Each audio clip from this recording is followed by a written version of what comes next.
Azərbaycan cəmiyyətində müəllim bugün də, gələcəkdə də ən hörmətli insan kimi qəbul edilməlidir və müəllimlik peşəsi ən yüksək qiymətə layiq olan peşədir.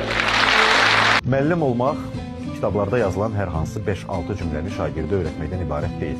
Hər bir uşaq istədiyi informasiyanı müəllimsiz də əldə edə bilir. Müəllim olmaq toxunmaqdır. Qəlblərə, həyatlara, gələcəyə toxunmaq. Müəllim olmaq işıq olmaqdır.